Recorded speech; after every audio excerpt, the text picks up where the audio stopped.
Hare Krishna, Hare Krishna, Krishna Krishna, Hare Hare, Hare Rama, Rama Rama, Hare Hare. I was asked to address a youth group by Patit Pavan Prabhu, who is sick, is it? Diagnosed with COVID? No. Suspected but isn't. It's some other kind of miserable disease, which means he can't come. And the title he gave was Friendship and Love, or Finding Friendship and Love in a Harsh Age. What is it? Look it up. Friendship and Love in a Harsh Age. And this is for the youth of Dubai, although it seems not everyone here is a youth at present. You're not a youth, are you? Grey hair. It means a little later you'll be a youth. Just have to change the present body and you'll be a youth again if you get a human body, or if you get a body in the spiritual world. So everyone here is either a youth, was a youth, either is a youth or was a youth and will be a youth again. So youth program can be for everyone.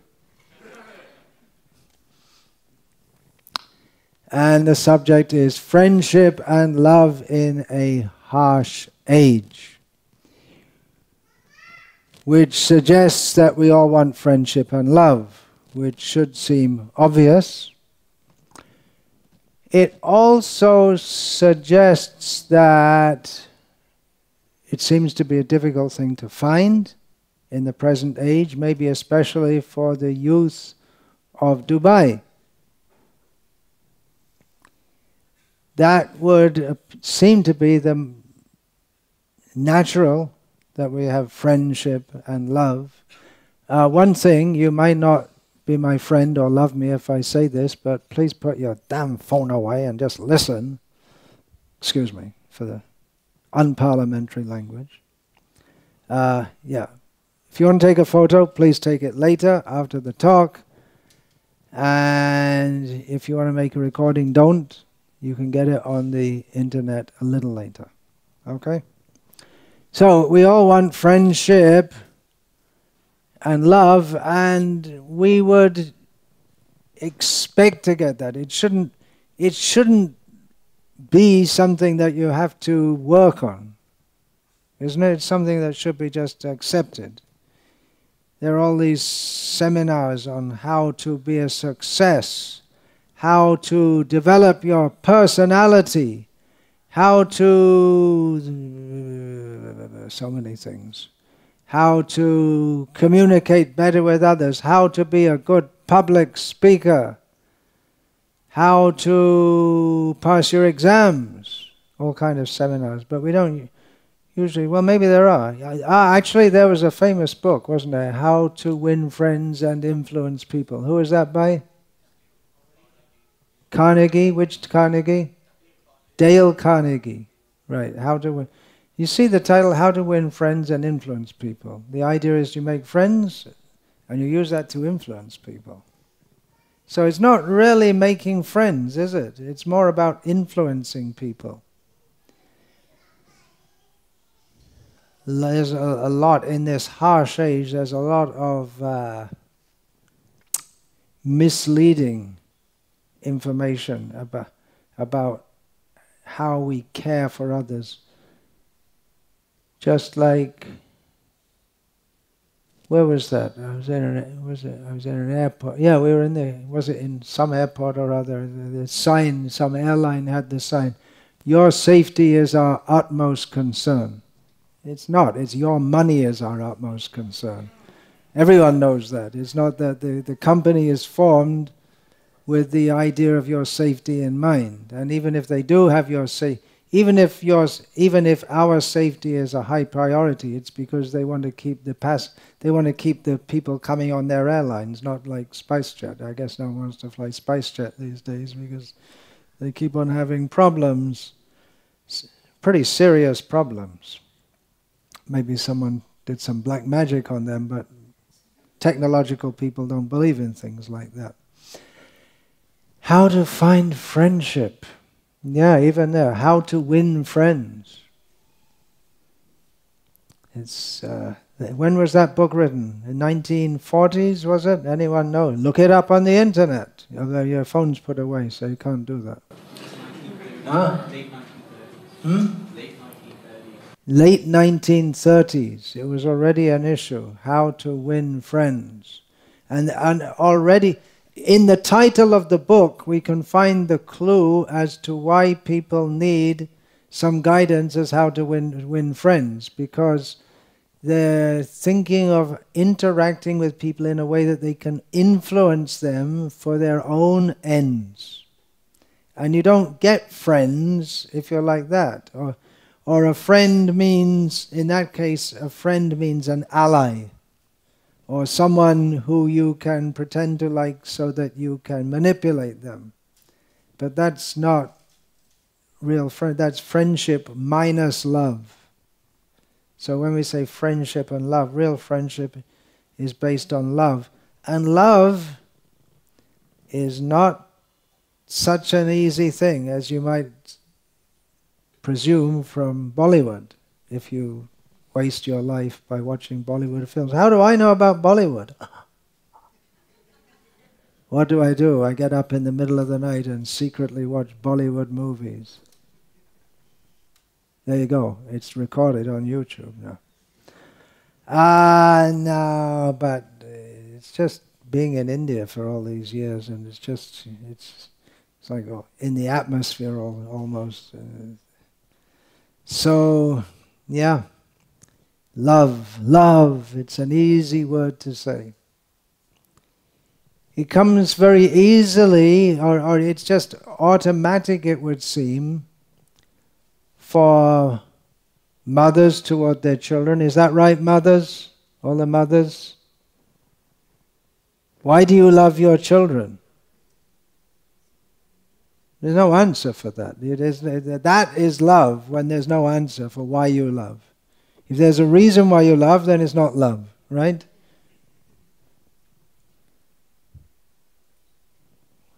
But then why do we love Krishna? Well, we say Krishna is so kind, he's so merciful, he's so beautiful, he's so loving, he's lovable. Therefore we love Krishna. But it could be that the mothers don't love the children. I've seen that. You don't see it much in India, but you definitely see it in the West, that the mother, they themselves have they're so stressed out and have psychological problems. Where are you from, by the way, the fellow white skin over there? You're from Croatia, and you're also Hrvatski, Slovenia. We used to be the same country. Before you were born? When you were young? It was all Yugoslavia, remember? Yeah, ex-Yugoslavia. So, it's not really the West, but it's getting there as fast as it can.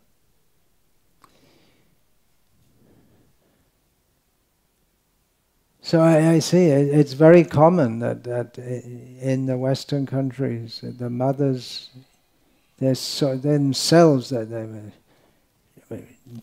drug addiction, alcoholism, or just being so stressed, single mothers, and they just, it's too much to handle some child, and a baby's a big bundle of trouble,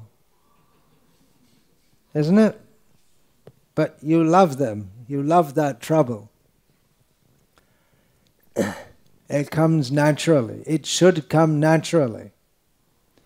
And if children are raised in an atmosphere of love, then naturally they will tend to be loving. So it should be there automatically in the culture, but we're talking about a harsh age. Of course, the word harsh in Sanskrit and Hindi has an almost opposite meaning. It means like happiness. More or less it means happiness. But in English it means How would you say that then in Kotorna? Quite right. I'm trying how to say it in Hindi. It's something like Karkash, Kator, something like that. Kasht, yeah, similar words. Nothing very nice. It's a harsh age. Harshness gives a connotation of cruelness or just lack of love. Dealings between people are unpleasant, uncaring. Actually, the whole material world is like that, but especially in Kali Yuga. In Kali Yuga, everything good goes down day by day. Tataschanujanam dharma satyam shocham kshamadaya kalena balinara jannang shantayur balang smritihi. There's a chapter in the Srimad Bhagavatam which is begun with this verse, in which Shukadev Goswami says that to Maharaj Parikshit that thereafter, which means after the onset of Kali Yuga, with the passing of every day, that's a harsh sound. Sounds can be harsh. Crows sound, wah, wah, caw, caw. That's harsh. And then we have the minor bird sounds nice. There's so many nice sounding birds. Anyway, with the passing of every day in Kali Yuga, dharma decreases, truthfulness decreases, cleanliness decreases, satyam shocham ksham. The ability to tolerate decreases. Compassion decreases. Lifespan decreases.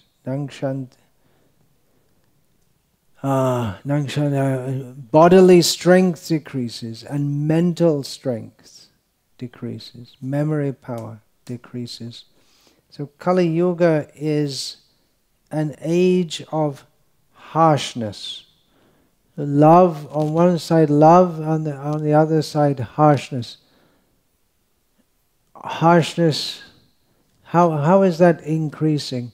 And how is it opposite to love? Love means when we interact with others not for our sake, but for their sake. And that's mother's love. It's not only in humans. We find in the cats and the dogs and even the lions who are very harsh to other creatures, but they're very kind to their own children. So acting for the benefit of others, even in the case of the mother, she is not going to get back from the child. It's not a calculation, because the child can't do anything for the parents. Of course, when the parents get old, then the children are expected, in Indian culture at least, to serve the elderly parents. But in the beginning, it's one way. The children have nothing materially to give the parents, and the parents are giving everything to the children. Harshness arises, or the whole atmosphere becomes harsh, when the whole society is permeated by thoughts of me, I, me, and mine. What do I get for myself? What is in it for me? How can I enjoy? My main business in life is how I can enjoy. And that is prominent in the consumer society, because the society runs on at the moment. What is the underlying motto of society? Is get money and then enjoy yourself. That is the underlying motto. And here in this city we see all the advertisements are aimed at spending your money for things that you can enjoy. And of course the people who are making the advertisements, they are trying to proffer or things that you can enjoy so they can get money from you. And with that money, the people who want to make money from you, they have the idea that, well, I will enjoy. So what goes on in the name of love and friendship in the present age is people pretending to like each other, but they don't. Sit properly. Have you heard that? Prabhupada's tape. Well, the first thing is sit down and shut up. I'm saying it with love and friendship, if you happen to know the title. I'm trying not to be too harsh here. So the whole atmosphere becomes harsh because everyone thinks in terms of my enjoyment. So instead of smoothly blending, everyone blending with each other, any help that you, even if you do help others, it's all calculated. What will I get back? And my main interest is in how I can enjoy. And by that propaganda all the time, how I can enjoy, how I can enjoy, how I can enjoy. And all the arrangements for that, that people become very disturbed if there's even a little impingement on their sense enjoyment. Just like here we have arrangement for air conditioning everywhere. I was just discussing with some of our devotees in India, just before I left, about making arrangements for guest houses at our farms. I'm overseeing a few farm communities in which the devotees who live there get ready for a shock. They don't have electrical connections, which means no fans in the summer, and no geysers for hot water in the winter, no running water in taps. They do have pump tube wells like this. That's a concession. They don't have that, but they're saying for the guest houses, you at least have to have electric lights and fans, otherwise no one will want to stay. They'll come and look and say, very nice, but they won't. They may stay a few hours, but they're not going to stay. So if we want people to come for 2 or 3 days, we have to have minimal arrangement for that. But then when I thought, well, I first came to India about 45 years ago, and most places there was no electrical current anywhere. And even where there were electric lines, there wasn't any electricity in them. And even when the electricity came, it was on such low voltage that there wasn't much help. You put on the electric light, but you still need a kerosene lamp to see anything more than one step in front of you. But in one generation, or maybe there's 2 generations, people have become so much accustomed to what in my childhood we used to call mod-cons, modern conveniences, because even there in England, to have such things was considered very modern. And we used to hear in America everyone has color televisions, and here in England we only have black and white televisions. And gradually, you never even heard of what a black and white television is. You used to have probably as a child in Yugoslavia, you had black and white televisions. And then it was a great step forward to have color televisions. Now we're catching up with the Americans. So modcons, modern conveniences. And in 1 or 2 generations, the Indians whose grandparents just took it for granted that you don't have electricity. They had fans. Sure, they had fans. Hand fans. And more likely you'd fan someone else. You'd fan your father while he's taking his meal, something like this. So in 1 generation, Indian people, oh, and of course toilets. There has to be, toilets. Otherwise there were fields. There still are fields. But no one wants to go in the field anymore. It's considered uncivil. Actually, still a lot of people. I travel throughout India, and still a lot of people. Even they have toilets, but they prefer to go in the field. It has its ecological advantages also. The pigs like it. Actually, it's a problem.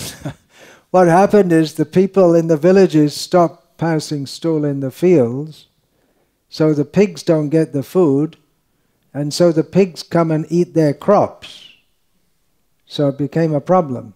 You solve one problem, supposed problem, and you make another problem. That's material life. Anyway, what I'm talking about is that people are so accustomed to so many arrangements for convenience.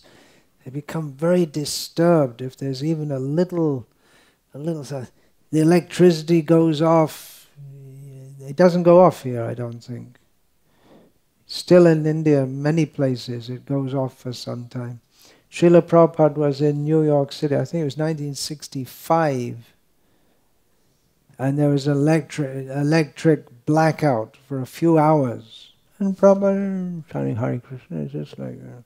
he was surprised because he didn't expect it in America, but just chant Hare Krishna. Not a big thing, he's used to it. But you can still look it up in Wikipedia, blackout in New York in 1965. Like, you won't find it blackout in India, then you'd have to have 20 million Wikipedia entries if you have every blackout in every town in India. Or you might have one, electricity came on.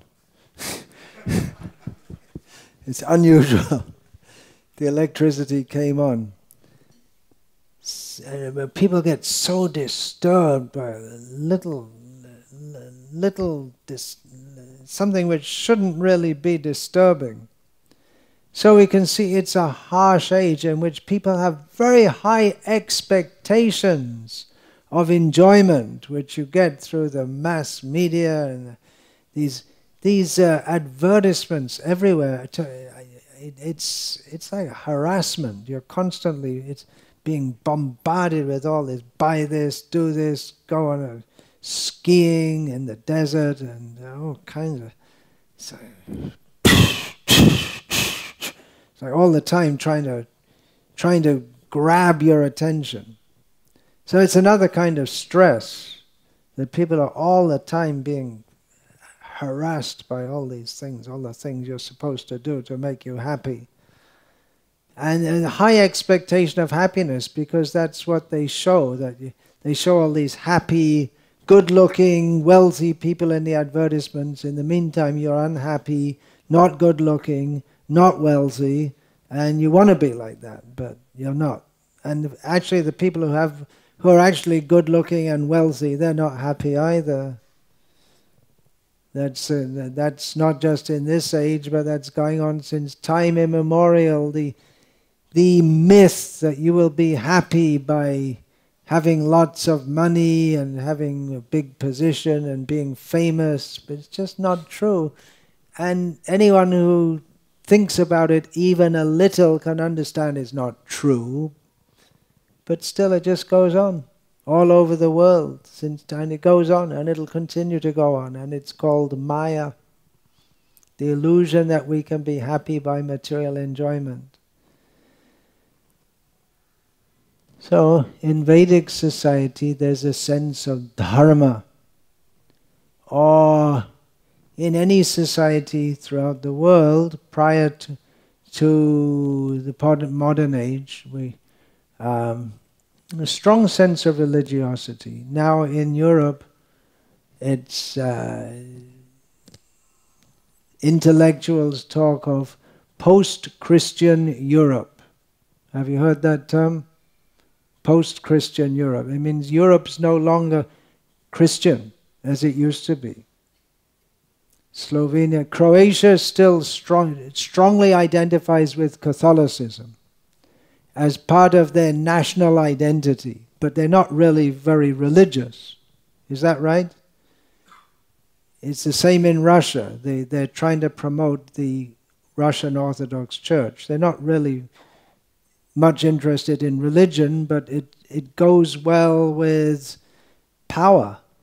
If you can, and the sense of being Croatian is very important for the Croatians, because they don't want to be under the Serbs, or who have they been under? Serbs and Austrians, Austro-Hungary, and then the Ottoman Empire. And they got their so-called independence after hundreds of years, and then within a few years they sold everything off to the Germans. So Croatia, anyway, it's politically supposedly independent, but it's economically not independent. And anyway, they joined the European Union, which means you can't do what you like anyway. So, but there's this, anyway, I'm getting off topic a little bit here, but the point is that Europe is generally, there's this saying post-Christian Europe. And in America, there's a whole cultural divide between the strong Christian lobby and then the rest. So they're still hanging on to Christianity in America. But the pervading sense of religiosity used to be there all over the Western world. Christianity. It's still very strong in the Islamic world. Pervading sense of religion. I don't know how long that can go on with the bombardment of materialism and consumerism, and how well it goes with religiosity. And the effect of Darwinistic and other atheistic theories being taught, which they're not taught here. But even if they're not directly taught in the schools, the influence is there of the idea that we're just all chemicals. Life, what is life? What is life? It's just a combination of chemicals. So in so many ways, the atheism or just plain materialism is at the root of society. I went to a nominally Catholic school, Roman Catholic school. I was also a Catholic. But no one ever talked about God, and we weren't atheistic, but we just didn't have any interest in religion whatsoever. It just wasn't a subject. It wasn't anything to think about or talk about. It just didn't exist for us, religion. Well, it did. There was we used to have an assembly every morning in which there's supposed to be something talked about religion.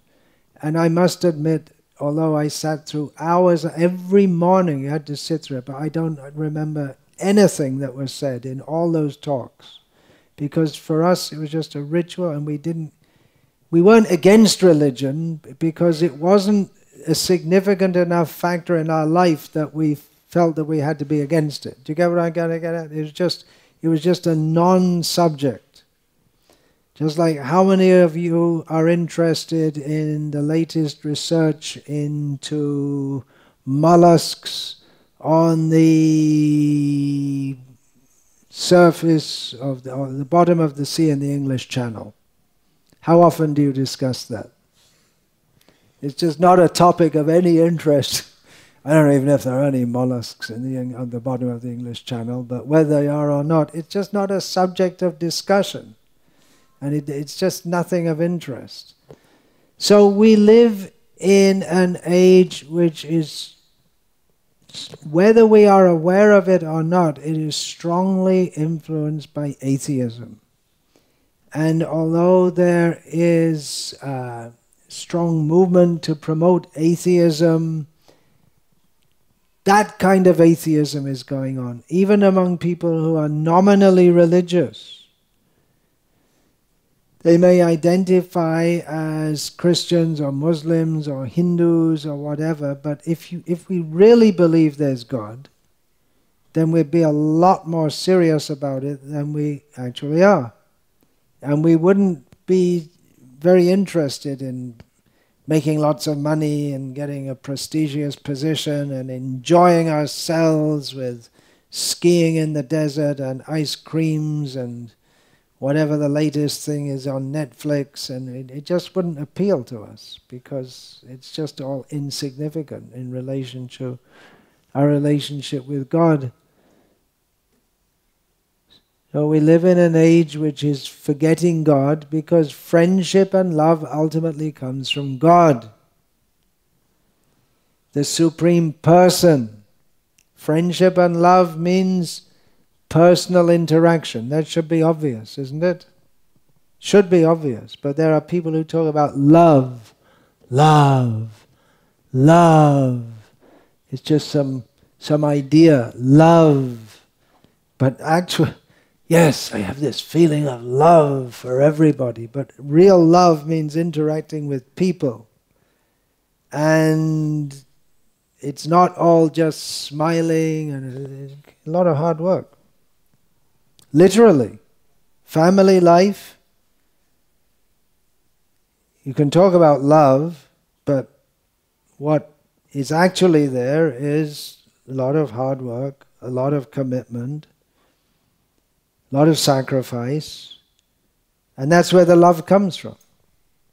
Because if we think, well, I just want what I want, then there's no love, because love means giving. Without desire for personal return. So that is coming from Krishna. Krishna is the source of all love. And real religion means to love God. And if we put Krishna in the center of our lives, then automatically we will have a sense of love toward all living beings, understanding all living beings to be related with Krishna. Real love and real friendship can be on the basis of Krishna consciousness. Otherwise, even the love in this world, even though it may be so strong that a person can give their life for the sake of that love. So many people are giving their life for love of their country right now in Ukraine. They're giving their life for the love of their country. But it's a misplaced love, because you might love your country so much. I'm a Ukrainian, I will die for Ukraine. And then you end up thinking of those Russians who you don't like, and then you end up getting born in Russia because your last thought is Russia, and then you end up getting born in Russia, and then maybe when you grow up you'll be fighting against Ukraine.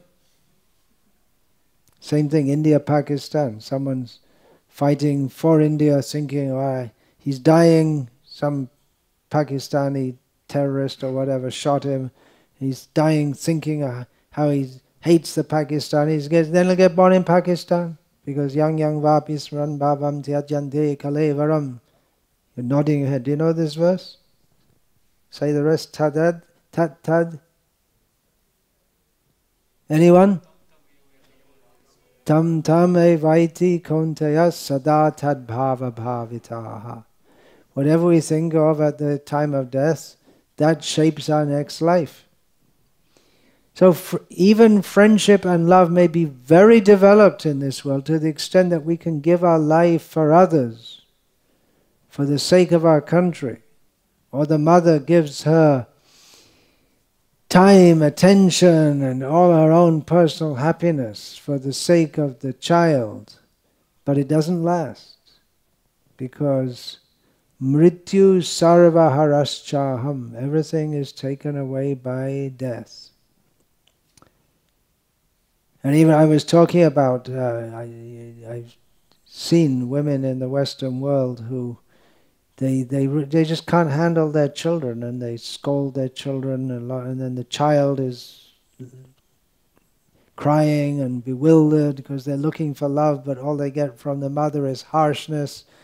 But the mother is completely unprepared to have a child, because she's lived her whole life thinking, what, me, and then all of a sudden a child comes along and the child is going screaming, which means me, and the mother is not prepared to sacrifice for that. But even if we do have a very strong love, that is temporary. That won't last. So what we're really looking for, everyone, everywhere, is looking for real friendship and real love. And everyone is ultimately looking for Krishna. Because real friendship and real love is possible with Krishna in the center. So this harsh age, it may be good in some ways, because at least we stop to think that I'm looking for, I want friendship and love, but it's so hard to get it. What do I have to do? Where do I have to go?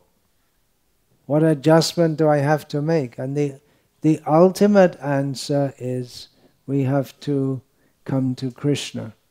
And that love which is there materially, that can also be a bewilderment,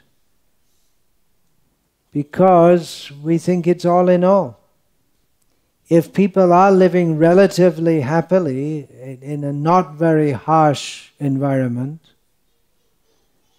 they may feel so satisfied in their situation that they don't realize, well, I have to die and get born, and die again and get born again. So even though love in this material world is definitely much better than hatred in this material world, it can also be one kind of illusion. Because we tend to think that, well, if I'm happy now, then we don't think that, well, I have to die. I don't know where I'm going to be born, and it's just going to be suffering, life after life after life. We don't think like that. And therefore, that love, material love, can be a source of our downfall, or our failure to utilize human life for the sake of developing Krishna consciousness. So what does that mean? Then we should stop all family love? No. But redirect it to Krishna. Put Krishna in the center. Family life, yes, very good. Look after your children, be happy. Wife, husband, all together. Nowadays we think of family, what do we think? Hum do, hamare do. That's not family. Family means living, brothers live together with their parents, maybe, and grandparents. Extended family used to mean a big thing, right? So many. And now it's hamdo hamare do. They made it less, just a small number, so you don't have to bother about all those old people and what a headache. I can't enjoy myself. Send them. Now they have the Vridha Ashram. The old. If you have enough money, you can pay to send your parents away to get locked up, and they can die there. And in the good socialist countries like Yugoslavia used to be, and they have all facilities for all old people to die, just locked up, away from everyone else. You don't see them, you don't hear from them. You might go and visit them once a month or something, but you're not interested in them because they're old and they can't offer you any sense gratification. Old people are just as troublesome as children, but they're not cute. In fact, they can be scary. If you think, well, phew, I'm going to be like that too soon. Phew. So the modern solution is to send them away and lock them up in an old person's prison, which they call, what do they call it? Care home or something like that. And old age home, care home, something like that. And to be fair, those who are working in those homes, they're often very selfless people. It's not that they have an attitude necessarily of being nasty or anything. They do. I know because my father, who died recently at the age of 95, spent the last few months of his life in one of those places. And I heard the reports from one of my disciples in England who happened to work in the same place, and his daughter also works in the same place, that they... and from my stepmother, who used to visit him, that actually the staff there, they do their best to look after the older people. But still, it's the same. We don't have in the Western world the culture of looking after old people. They're just something to send away. We don't know how to handle it because they don't offer any sense gratification. But having old people around us can be very educational, because the old people, if they haven't spent their whole life watching Netflix, are supposed to be somewhat wise and can tell us things which are good for us, which are good for us to follow. And it's also just like Srila Prabhupada, when he was lying on a bed in Vrindavan in old age, in the last few years of his presence in this world, going through the pastime of being apparently sick, he told us, don't think that this will not happen to you. So it's very educational. We should see that now I have healthy body, I'm going to end up like this too, most likely. Krishna's famous first instruction in Bhagavad Gita, Dehinosmin yatha dehe kaumarang yovanang jarat tata dehantara praptihi dhiras tatra namuhyati. We go from childhood to youth to old age and then death. And a sober person is not bewildered seeing, well, especially talking about the last change, by death. Now, in a normal society, people see this all the time, right in their home. There's the child, the youth, the middle age, the old age, and death is very common in the village or in the town, because old people are at home and they die at home. So it's not something that we theoretically, you have to get a diorama and see the diorama of the changing bodies, but you just see it all the time. It's more realistic. So we should realize that now I'm young, I'm going to die soon. Or now I'm old and I'm going to die even sooner than I might have thought when I was young. Then again I'll get another body. Wait a minute, I don't have to take another body.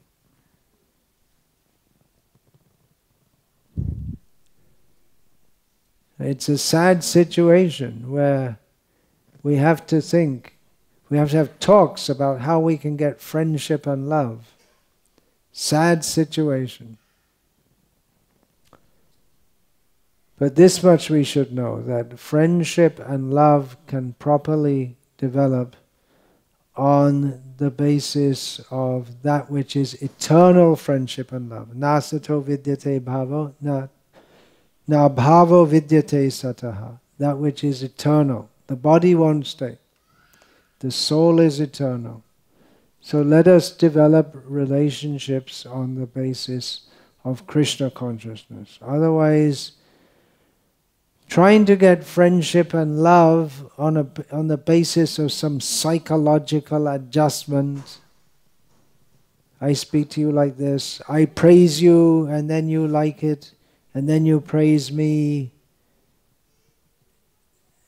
There are all kinds of ideas.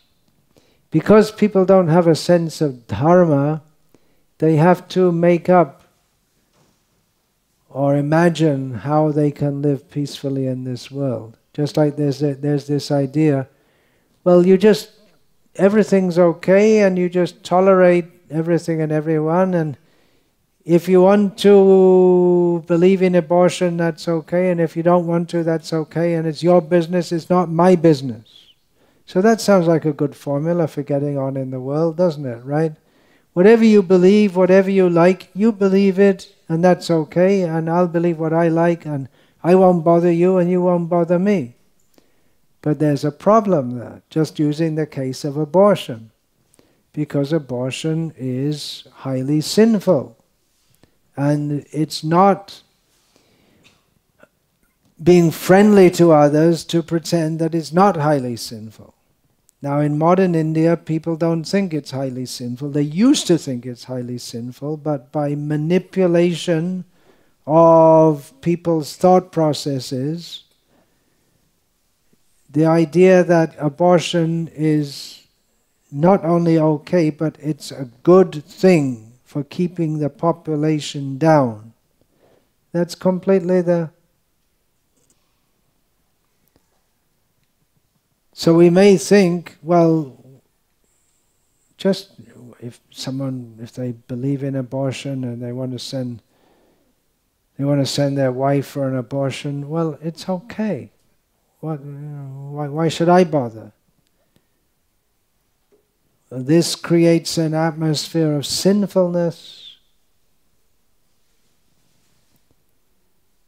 Where is the friendship? Where is the love? Love should be on the basis of knowledge that we are all living beings, souls, part and parcel of Krishna. Love of Krishna begins with obedience to Krishna's rules, which in this world are known as dharma. Love is actually something very high. First comes obedience. People want to talk about and think about love, but first comes discipline, self-discipline. Being a human, there's this company which makes t-shirts called Being Human. Being human is a lot more than wearing a t-shirt.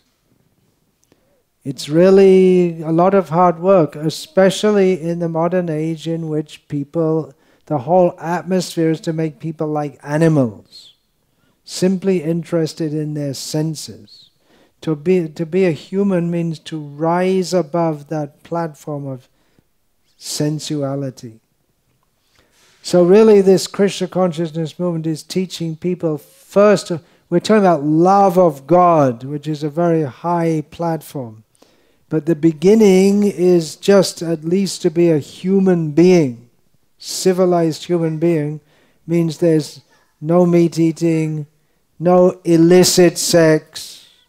Love is often misunderstood as sex, but no illicit sex, no gambling, no intoxication, and life dedicated to Krishna. That's the beginning of human life. And on that platform, actual love and friendship can develop. Otherwise, the love and friendship which we experience in a materialistic culture, it's going to be very shallow, because everything in the modern age, this harsh age, is very shallow. What people say, buy this product. They don't care for us. Even the person who's selling us the product doesn't care for the product. They're only selling it so they can get some money. No one cares for anyone, and the so-called care for others, concern for others, it's money is at the basis in so many cases. If you can get beyond that, that's a step toward being human. How to get love and friendship in this age? Well, even if you do get love and friendship, well, without Krishna consciousness, what's the point? Because even the dogs and cats have some kind of love and friendship between them. But it's all temporary and incomplete and imperfect. So why not go for the real love and friendship, which is lasting, which means in relation to Krishna? There are a few ideas thrown out here and there, not a very structured talk, but some thoughts for you to think about. And the real thing is just to realize that anyway, we're looking for love and friendship. Means ultimately we're looking for happiness. Happiness doesn't come from having the latest phone or watching the latest movie or the latest reel. Happiness means love. Love is something very deep. Love means commitment, permanent, eternal. That is possible with Krishna. Hare Krishna. Thank you for listening so long. It's a great achievement for youth in this harsh age to sit without jumping up and watching a reel or just to keep the attention so long. Yes, you can pull out your phone. You have all permission to pull out your phone now. Tapasya. Hare Krishna program means tapasya. Yes, if you like, you can take photos as you like. Thank you very much for listening. Hare Krishna. Does anyone have any question, objection, whatever? Question? Okay.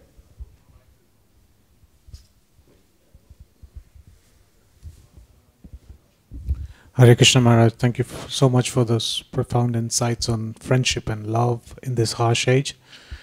One of the questions that was running in my mind is when we see in the scriptures some of these examples of friendships, like in Ramayana, Sugriva made a friendship pact with Rama and he did not... Sugriva made a friendship pact with Rama.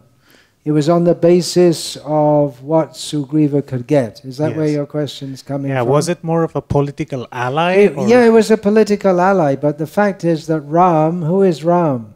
Ramante yogino nante sattananda chidatmani iti ramapade naso parang brahma vidhiyate. Ram is the absolute truth, the reservoir of all pleasure.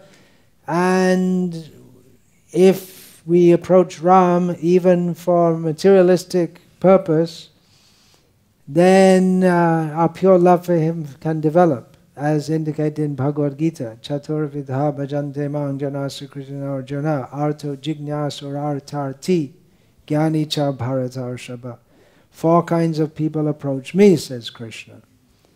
One of them is the artarti. So Sugriva could generally be put under the category of artarti. He wanted some material gain.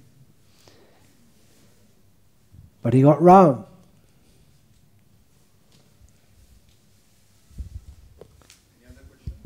Generally, among all the Vanaras, we praise Hanuman, because Hanuman, from the outset, was selfless.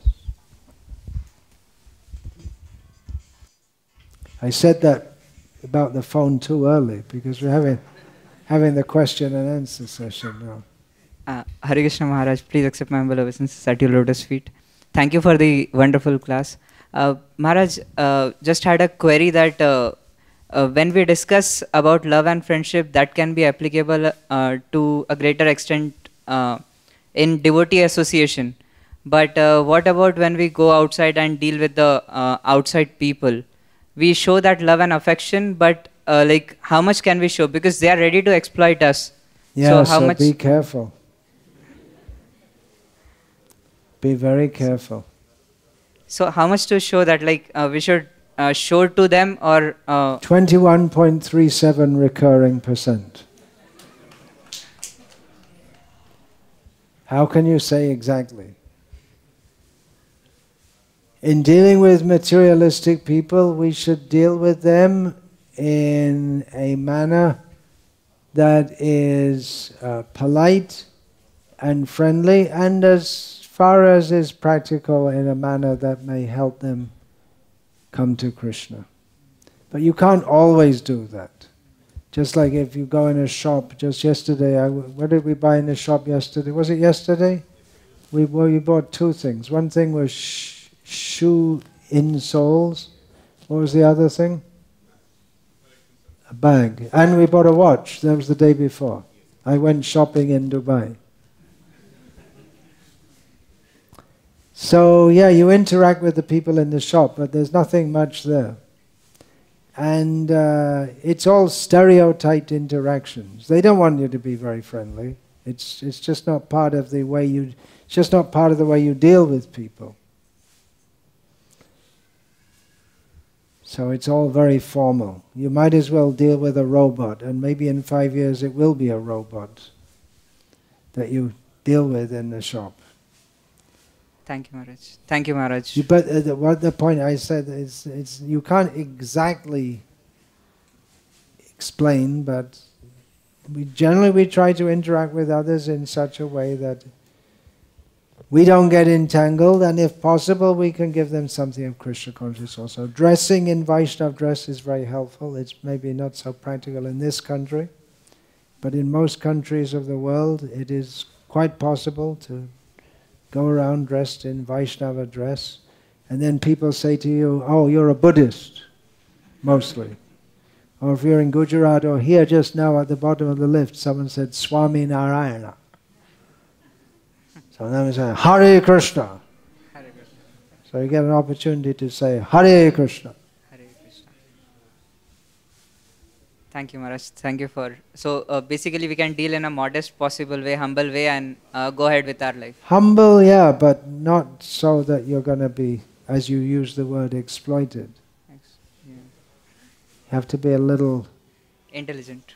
Hoshiar also. Intelligent. How to act in this world. Thank you, Maharaj. Thank you, Maharaj. Hare Krishna Maharaj, thank you for a wonderful lecture. Okay, 3 people have said that now. That's enough. If anyone had any more questions. I'm grateful to hear it's your... It's like a formality to say that. Okay, what's the question? It was from my heart because I got it so much okay, thank to you think very about much. it. I would like to ask you regarding to think about to go home back to Godhead in this lifetime, even though I'm even in a beginning stage in my relationship to Krishna. So how much of possibility is there for me, or, you know, because... Everyone can become fully Krishna conscious in a moment, or it may take millions of lifetimes. Is it possible? Yes. To go back home, back to Godhead in one lifetime, is it possible? We have to surrender to Krishna.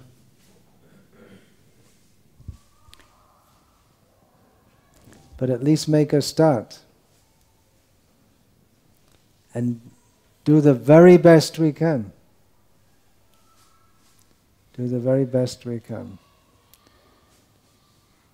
Labdva sudurlabam idang bahusambhavante manusham artadam anityam apihadhira turnam yatetana patedanumritya yava nishrayasya Vishaya kalu sarvata syat. Can anyone give the translation? Some of my disciples should be able to, because I quote this verse at least once a week in talks. Any of you without looking it up? Yeah. Okay. Say it in the mic. Yeah. Okay. Exact. There's no exact translation. Labdva sudurlabhamidam. Very important verse in the Srimad Bhagavatam. Hare Krishna. So I'll try with your mercy, Maharaj. So it's Labdva Sudarlabam Idam Bahu Sambhavante. It's very rarely obtained. The human life is very rarely obtained. And at the same time, although it's temporary, yet it has great. But now we have it. Now we have it, and although it's temporary, yet it's very substantial, and the pleasures, which the commonly available pleasures are there, and it can drop dead at any moment. The human life is very valuable, but it's also very short. Turnam yate. And Turnam. It's what the does that word mean? Turnam means turant. Anytime, like it's in the translation. It means quickly. We should quickly, knowing that this body is temporary, we should quickly do whatever is required that we don't get born again. And understanding that sense pleasure is available in every species of life. That's from Srimad Bhagavatam. Now we have the human life. It doesn't last long. It's very valuable because it affords the opportunity for self-realization. Sense gratification is available in every species of life. So knowing that this life will not last very long, we should quickly do whatever is required before we die again, so that we don't get born again. This is from Srimad Bhagavatam. You want to be very serious about going back home, back to Godhead, you have to read all of Srila Prabhupada's books. Have you read some of the books? Which books? More or less all of them. Good. So read them. Go on reading. It's very, very helpful. You read in English, is it? They're hardly available in Slovenia, not much. They're working on it.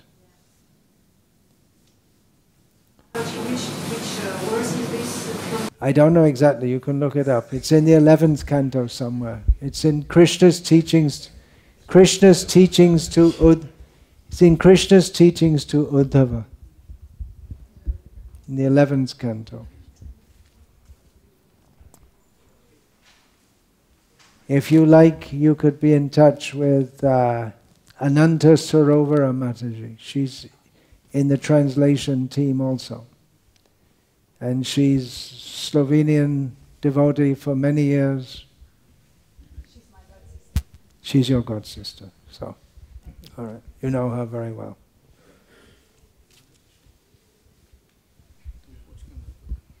Hare Krishna Maharaj, please accept my humble obeisances, all glories to Srila Prabhupada.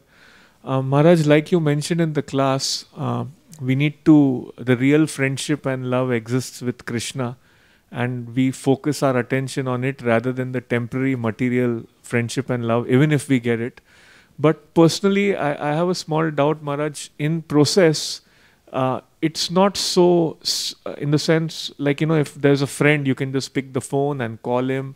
But when we are trying to revive that with Krishna, it's although we hear, Krishna's... You can't call up Krishna. Yeah, I mean... you can. Okay. Hare Krishna, Hare Krishna, Krishna Krishna, Hare Hare, Hare Rama, Hare Rama, Rama Rama. Hare.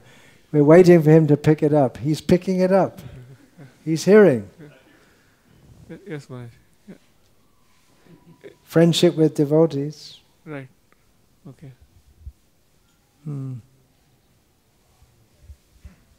Thank you, Maharaj. Hare Krishna Guru Maharaj. I have one question, Maharaj. During one class I got this question. I was not able to answer it, so I thought I'll check it with this Maharaj.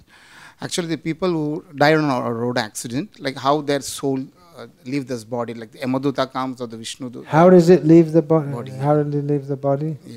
Yeah, Maharaj. Or what do you mean, how does it leave? Or that it's according to the karmic reaction, or whether Yamaduta comes or the Vishnu Duta comes to take Well, that this. depends on what they did. Generally, the people who are going to be taken by the Vishnu Dutas don't die in road accidents. They may do.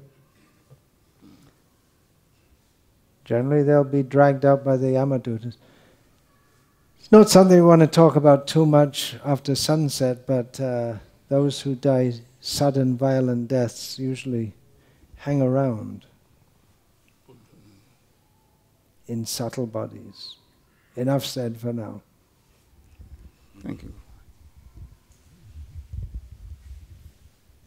Anyone else?